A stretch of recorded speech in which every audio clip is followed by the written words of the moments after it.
அடுத்த கொஸ்டின் பாருங்க 2 7 6 4 7 9 8 3 9 8 6 2 5 4 9 3 6 2 7 8 கொடுக்கப்பட்ட எண் தொடரில் ஒவ்வொரு எண்ணிலும் முதல் மற்றும் மூன்றாம் இலக்க எண்களை பரிமாற்றம் செய்த பின் ஓகேங்களா. இப்போ முதல் மற்றும் மூன்றாம் இலக்க எண்ணா இப்போ ஃபர்ஸ்ட் இப்போ 2764 இருக்கா.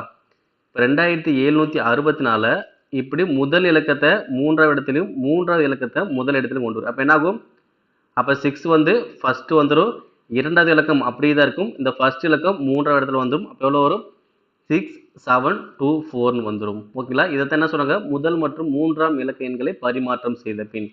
அடுத்து என்ன பண்ணணும், கிடைக்கக்கூடிய எண்களை ஏறு வரிசையில் எழுதணும் ஓகேவா. இப்போ கிடைக்கக்கூடிய எண்கள் தான் ஏறு வரிசை எழுத போகிறேன். ஓகே, இப்போ ஃபர்ஸ்ட் இது கண்டுபிடிச்சாச்சு. இப்போ அடுத்தது 7 9 8 3 இது என்ன பண்ணலாம், அப்போ மூன்றாவது இலக்கத்தை ஃபர்ஸ்ட், அடுத்து 9 ஃபர்ஸ்ட் இலக்கத்தை மூணாவது 3.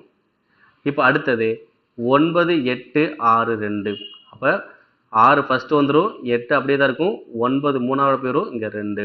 அடுத்து 5 4 9 3 அப்போ 9 ஃபர்ஸ்ட்டு, 4 செகண்டு, 5 தேர்டு. ஓகே, அடுத்து 6 2 7 8 ஃபர்ஸ்ட் 7, அடுத்து 2, அடுத்து 6, அடுத்து 8. ஓகே, இப்போ என்ன பண்ணியாச்சு, முதல் மற்றும் மூன்றாம் இலக்க எண்களை பரிமாற்றம் செய்தாச்சு. இப்போ என்ன பண்ணலாம், ஏறு வரிசை எழுதணும். இப்போ ஏறு வரிசை எழுதலாமா. இப்போ இங்கே 6000, இங்கே 8000, இங்கே 6000, இங்கே 9000, இங்கே 7000. இப்போ 6000 மட்டும் பாருங்க, இங்கே 6700, இங்கே 6800.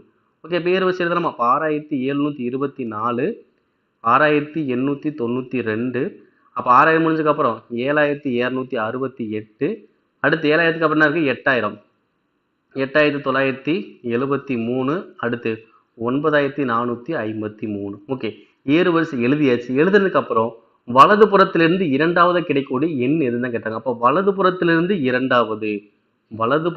இரண்டாவது கிடைக்கக்கூடிய என்னது 8973. அப்போ ஆன்சர் ஆப்ஷன் சி.